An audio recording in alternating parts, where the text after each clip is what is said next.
Hello dear students, आपको पता है कि आपके सीबीएसई का सिलेबस फिर से स्टार्ट हो गया है और सीबीएसई के सिलेबस में हम सबसे पहले चैप्टर नंबर 3 स्टार्ट करेंगे, क्योंकि ये कंसेप्चुअल चैप्टर है और बहुत सारे बेसिक कंसेप्ट है इसके अंदर। ठीक है, वैसे आपकी जो पूरी बुक है इसको हमने 3 पार्ट में डिवाइड करके पढ़ना है। फर्स्ट जो है इसमें 1 to 4 तक जो चैप्टर हैं वो केमिस्ट्री के चैप्टर हैं। उसके बाद में जो कुछ चैप्टर्स इसके अंदर, फिर इसके बाद में बायो के आएंगे और लास्ट में सबसे पीछे की तरफ जो चैप्टर आएंगे वो फिजिक्स के आएंगे। तो इस तरह से 3 पार्ट में आपको पूरी साइंस को जो है डिवाइड किया है। सबसे पहले अपन केमिस्ट्री स्टार्ट करेंगे और केमिस्ट्री में भी इसके बेसिक कंसेप्ट से ही हम स्टार्ट करेंगे। देखिए, आपका चैप्टर नंबर 3 जो है एटम एंड मॉलिक्यूल है।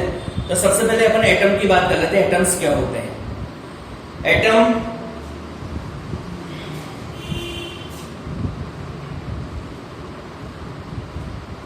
सबसे पहले एटॉमिक थ्योरी जो दी थी साइंटिफिकली जो है, जो सबसे ज्यादा प्रमाणित रूप से जो दी गई थी वो जॉन डाल्टन ने दी थी।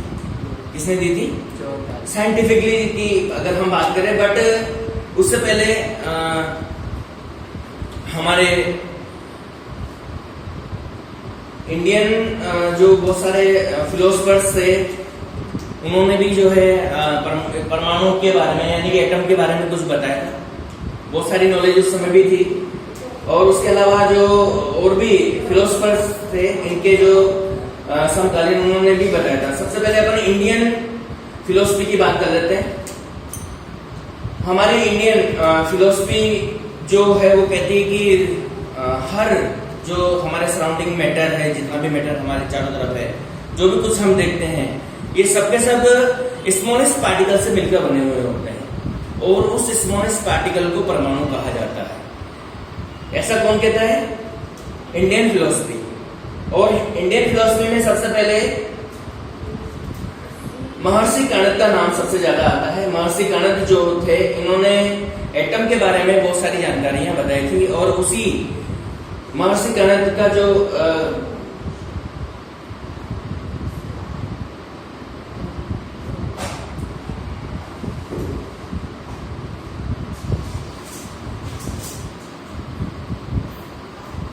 महर्षि कणद से जो है बाद वाले साइंटिस्ट बहुत सारे इंस्पायर हुए और इंस्पिरेशन से ही जो है आगे आने वाले जो साइंटिस्ट थे उन्होंने जो है एटॉमिक थ्योरी दी। इसके अलावा एक और साइंटिस्ट का नेम आता है, तो महर्षि कणद के अलावा एक और इंडियन फिलोसफर थे, पेडुका कार्तियानम। इन्होंने भी जो है परमाणु के बारे में बहुत सारी नॉलेज अपनी जो इनकी बुक थी उसके अंदर बताया था। और इसी टाइम पे ग्रीक फिलोसफर भी थे। ग्रीक फिलोसफर में ल्यूसिपस, डेमोक्रिटस, एपिक्रस, ये 3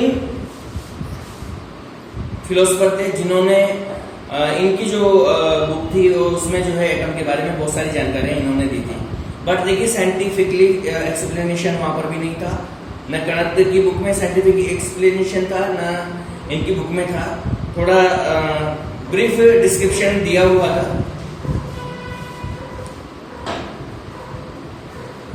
उसके बाद में जो है बाद वाले साइंटिस्ट आए, डाल्टन वगैरह, और भी जो साइंटिस्ट आए जिन्होंने एटॉमिक थ्योरीज के बारे में बहुत सारी जानकारियां दी, एटम के बारे में बहुत सारी जानकारियां दी। और अब तो हम एटम के बारे में सब कुछ जानते हैं। एटम 3 स्मॉल पार्टिकल से मिलकर बना होता है। कौन कौन से? इलेक्ट्रॉन, न्यूट्रॉन और प्रोटॉन। 3 पार्टिकल जो होते हैं उनसे मिलकर ये बना हुआ होता है। तो इस तरह से, और वो किस तरह से रिवोल्यूशन करते हैं, उनका अरेंजमेंट किस तरह से होता है, ये सारी की सारी बहुत सारी जानकारियां महर्षि कणद ने दी थी। ये मॉडर्न साइंटिस्ट ने दी। ठीक है, अब हम बात करते हैं कि एटम जो है मॉलिक्यूल कैसे बनाते हैं। छोटे छोटे एटम्स मिलकर आपस में कंबाइन होते हैं, इनकी फिक्स वैलेंसी होती है और वैलेंसी से मिलकर ये मॉलिक्यूल का फॉर्मेशन करते हैं। जैसे एटम की बात करूं मैं, ये O एक एटम है और जब इससे मॉलिक्यूल बनेगा तो क्या बनेगा? O2 की फॉर्म में बनेगा। हाइड्रोजन एक एटम है और जब इससे मॉलिक्यूल बनाएंगे तो क्या बनेगा, H2। नाइट्रोजन एक एटम है और जब इससे मॉलिक्यूल बनाएंगे तो क्या बनेगा, N2 बनेगा। और कभी कभी ऑक्सीजन एंड हाइड्रोजन अलग अलग एटम कंबाइन होकर क्या बनाते हैं, थोड़ा बड़ा मॉलिक्यूल बना लेते हैं और इस तरह से अलग अलग तरह के मॉलिक्यूल बन जाते हैं। यानी कि ये जो एटम है वो आपस में एक दूसरे से कंबाइन होते हैं। क्या होते हैं, एक दूसरे से कंबाइन होते हैं और कंबाइन होकर बड़े बड़े मॉलिक्यूल का फॉर्मेशन करते हैं, जो कि इनसे एटॉमिक मास में, साइज वगैरह में, इन सब में जो है वो बड़ा होता है। एक और सबसे इंपॉर्टेंट चीज है, atom can not be stay free.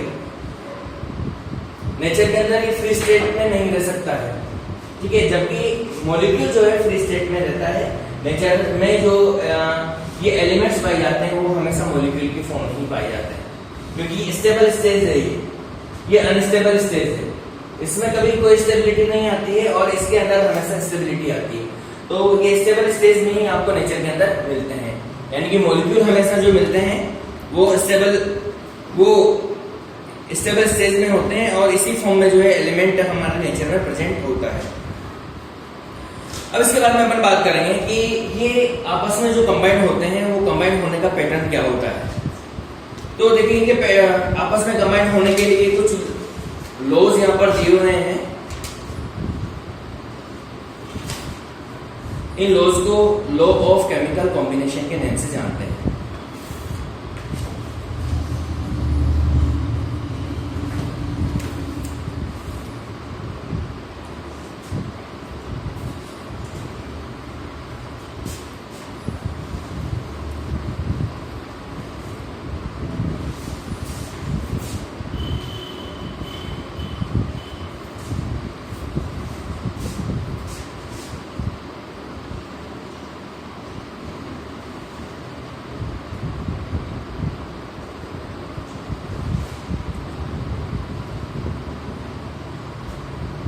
Law of chemical combination है, यानी ये केमिकल आपस में एक दूसरे से कंबाइन होते हैं, यानी कि कंबाइन होने का मतलब आपस में एक दूसरे से जुड़ते हैं। तो यहाँ पर बहुत सारे 3 लॉज यहाँ पर हमारे काम में आते हैं। केमिकल कॉम्बिनेशन में 3 लॉज कौन कौन से हैं? इसमें फर्स्ट है law of conservation of mass. इसके 3 पार्ट है। Number 1 law of conservation of mass, second है law of constant proportion,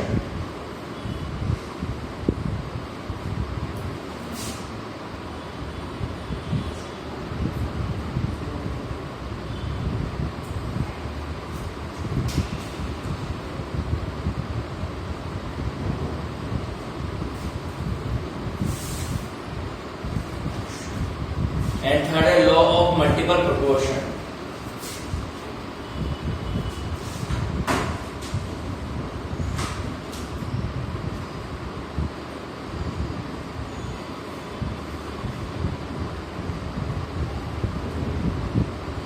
three laws यहाँ पर वर्क करते हैं और इन 3 लॉज के बेस पर ही ये केमिकल जो है आपस में कंबाइंड होते हैं और कंबाइंड होकर लार्ज मॉलिक्यूल का फॉर्मेशन करते हैं।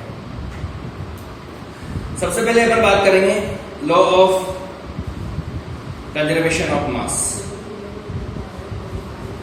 Law of conservation of mass simple way में क्या कहता है कि जब केमिकल रिएक्शन होती है, यानी कि जब ये केमिकल्स आपस में कंबाइंड होते हैं, कोई भी केमिकल हमेशा आपस में एक दूसरे से जब जुड़ते हैं, there is a no creation और no any destruction of mass. न तो डिस्ट्रक्शन होता है, न ही क्रिएशन होता है, न तो यहाँ पर मास बनता है, न ही डिस्ट्रॉय होता है। तो हमेशा मास जो है वो कंजर्व रहता है। क्या रहता है? मास कंजर्व रहता है। कभी न तो एक्स्ट्रा बनेगा न कम। जितना आपने लिया है उतना ही आपके लास्ट में बनेगा।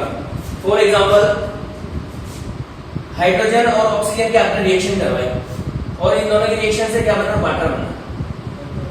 ठीक है, तो जैसे मान लीजिए आपने 16 ग्राम के लिए ले लिया,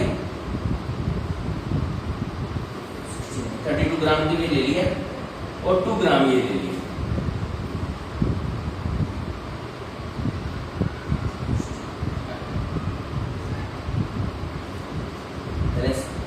फोर ग्राम इसको लेना पड़ेगा, ठीक है। 4 ग्राम आपने हाइड्रोजन ले लिया और 32 ग्राम ये ले लिया, तो ये जो आपको बनेगा ये कितना बनेगा? 36 ग्राम बनेगा। कितना बनेगा? 36 ग्राम बनेगा। और यानी कि इधर जितना आप मास लेंगे उतना ही मास इधर बनेगा फिक्स। यहाँ 1 ग्राम भी कम नहीं होगा फिक्स के अंदर। This is the conservation of मास। यानी कि केमिकल रिएक्शन में हमेशा मास क्या रहता है? कंजर्व रहता है, ठीक है। दूसरा जो यहाँ पर बात करते हैं law of conservation, law of constant proportion.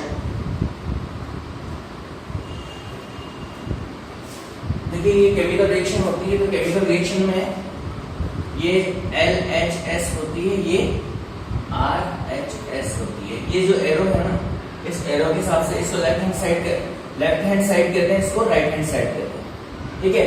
और लेफ्ट हैंड साइड पे जितना मास होता है, जैसे 32 हो गया, सॉरी इन दोनों को जोड़ के कितना हो गया? 36 हो गया, और इधर कितना है? 36।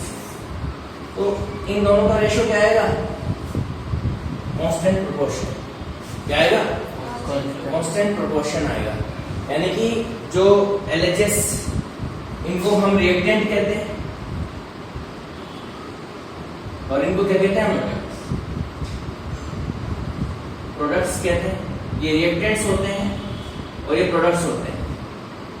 रिएक्टेंट और प्रोडक्ट दोनों का रेशियो हमेशा क्या होता है? सेम होता है। दोनों का रेशियो हमेशा कांस्टेंट होता है। क्या होता है?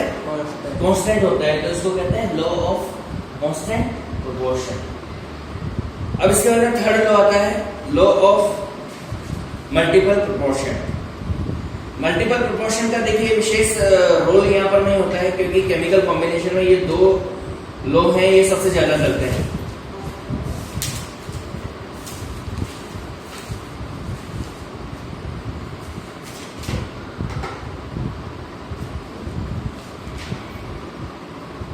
और आपके सिलेबस में भी ये 2 ही हैं। मल्टीपल प्रोपोर्शन वाला जो है वो आपके सिलेबस में है भी नहीं, तो बेसिकली अपन को उसके बारे में ज्यादा बात नहीं, फिर भी मैं बता देता हूँ। मल्टीपल प्रोपोर्शन का मतलब क्या होता है कि जैसे केमिकल रिएक्शन में इधर एक से ज्यादा रिएक्टेंट है और एक से ज्यादा प्रोडक्ट है, ठीक है। और उनका जब रेशियो अपन इधर निकालेंगे तो वो सेम रेशियो ही उधर की तरफ रहेगा। कैसे रहेगा? जैसे 36 ये है। अब यहाँ पर मैं हाइड्रोजन का रेशियो निकालो। हाइड्रोजन रेशियो कितना आएगा? 4:32, है ना। रेशियो निकालना है इसका, फाइनल रेशियो 1:8 आएगा। वही रेशियो इधर निकलेगा। इसके अंदर जब इसका वेटेज आप लेंगे इसका, तो उधर भी हाइड्रोजन और ऑक्सीजन का जो रेशियो निकलेगा वो कितना निकलेगा? 1:8 निकलेगा, ठीक है। तो इसको मल्टीपल प्रोपोर्शन के नाम से हम जानते हैं। क्या कहते हैं इसको?